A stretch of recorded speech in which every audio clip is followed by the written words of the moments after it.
Ganda ng araw ngayon, no? Tignan mo tong phone na to. Makanipis. I'm very excited to share with you yung phone na hawak ko ngayon. Today, minute ko yung kaibigan ko. His name is Brian. Nung inabot niya sa akin ito, teka, bago ako pumunta doon, meron akong ikakwento sa inyo. Nung unang panahon, unang panahon talaga, no?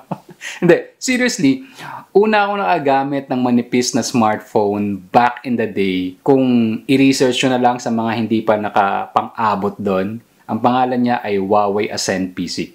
Meron siyang 6.2mm na kapal. Anong year? Mga year 2013 yon. Tanda ko na. Anyway, going back. Sa unang tingin pa lang, nung inabot sa akin yung phone na to, shoutout kay Brian, again, sabi ko, ano to? This is the Tecno Spark Slim. And honestly, unang hawak ko pa lang, parang flagship yung look and feel niya. Hindi mo nga akalain na less than 10,000 lang to eh. And of course, yung pinaka-highlight of this phone is yung thickness. Meron siyang 5.75mm thickness. As in, halos kasing kapal lang ng dalawang ID. Pakita ko sa inyo.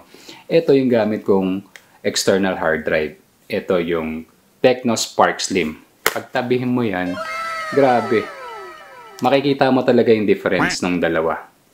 Ang build nito ay metallic matte finish. Sa harap, meron kang 6.78-inch AMOLED display with 144Hz refresh rate. Super smooth, kahit scroll ka lang. Social media, hindi ko pa siya masyadong nagagamit. Meron na siyang Gorilla Glass 7 eye protection. So kung katulad mo ko na hindi naniniwala na maglalagay ng tempered glass, and kasi na-compromise yung quality ng scrolling, kamagalala yung mga hairline scratches or paglagay sa pantalon, kaya yan ng Gorilla Glass 7i. Ang processor nito ay Helio G200. Meron siyang memory profile na 8GB RAM plus 256GB internal storage. So hindi na yun masama, lalo na for multitasking. Nag-try ako mag-open ng multiple application. So far, siguro wala pa kasing ibang application.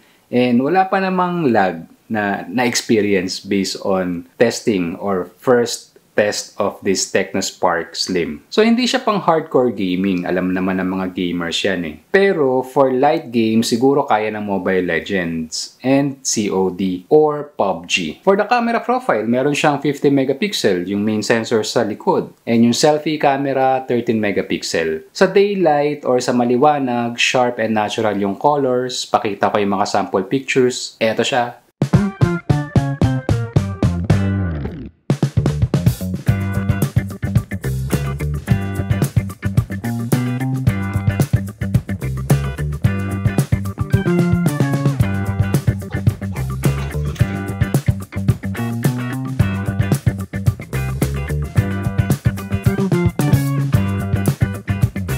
Pero syempre, pag low light, medyo may noise. Pero dahil nga tayo ay nasa AI era na, hindi na excuse yung mga noise. Marami nang mada-download na application dyan na pwedeng enhance yung output ng ating digital photo. At isa sa pinaka-impressive na napansin ko dito sa napakanipis na phone na to, meron tong 5,160 mAh battery. And aside from that, 45 watts fast charging. So approximately, on paper, from fully drained, meron kang 50% kaagad in just 28 minutes. May bypass charging din para hindi uminit yung phone pag naka-game habang nagcha-charge. And aside from that, meron ding reverse charging. So kung meron kang mga extra gadgets, for example, meron kang headset na kailangan mong i-charge or meron kang extra phone na for emergency lang, na drain siya, pwede mong i-share yung power juice ng ating Tecno Spark Slim. And meron din tong dual speakers. Nung inabot sa akin to pa ganyan.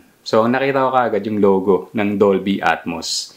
Kaya ang sound, expected na natin na malinis at for sure meron siyang depth. Plus, as additional protection, meron siyang IP54 water resistance. So kung hindi mo na problema kung maulanan or maabutan ka ng ulan bigla, nasa field ka, kagaya ko, laging nasa field. And reminder, hindi po siya submersible. IP54 lang po siya, hindi po siya IP67 or higher. Ayun, so far, first impression, solid naman. Yung Tecno Spark Slim natin, look and feel, very premium. Yung performance based sa processor and memory profile, okay siya for everyday use.